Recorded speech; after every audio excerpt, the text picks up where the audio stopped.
Ruba telu yu jimu kene luko kore. Se tamone ka kwan Bible verse mon inikang. Where waluru yetu twal. Ete man. Luke chapter 23 from verse 1.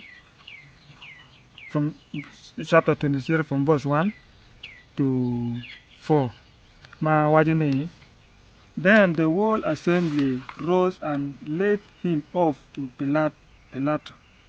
And they began to accuse him, saying, "We have found this man subverting our nation.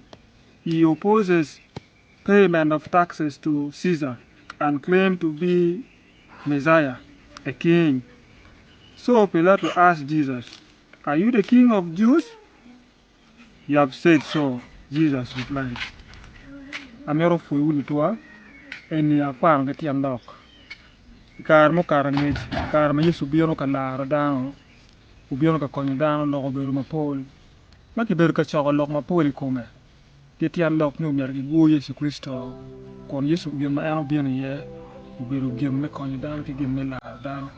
Si atamo ni kong aleg bere pi lobo mamegwa we kar kene kachik wak satana yeti ka weko. Adado ruonyo ki koma meko kiro ba konyo.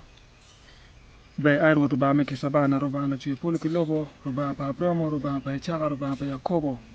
Wara nying wuri Yesu Kristo ruoto ba me kisabana meta fui penio matien. A fui me gwako kona, fui me laro kona. Machalo dana ana bali tam, bali tis, a bali law. Aligi ni team ya wuri kona. Ilokte kayo na weka bit kini ni yabu. Me kwa weka nge po gima rachi gima be. Aligi ni kon lupa chuli. Uberi cha man wa tie ki nyana kinwa. Kiruju kinwa. Aligi ni bini lok. Chwin yu tena mamegwa. Lok chwin dana mamegwa weka dapo ruin ki lo man. Te kare mama tiki peke ma poli lupa chuli. Watiki peko lok me lara ngom. Watiki lok ma pol. Mainero. Kitika diyo dano iyo ma pari. Aligi ni ina de wek. Chwin mamero bino la dana mamero. Pian machalo dana. Wana tiyu eto indu ba ye weko chope. Aligi ni wek le mero mamero kat mara. Wek ngat mumako la wara chwinye goin dano mero. Pian wan machalo dana.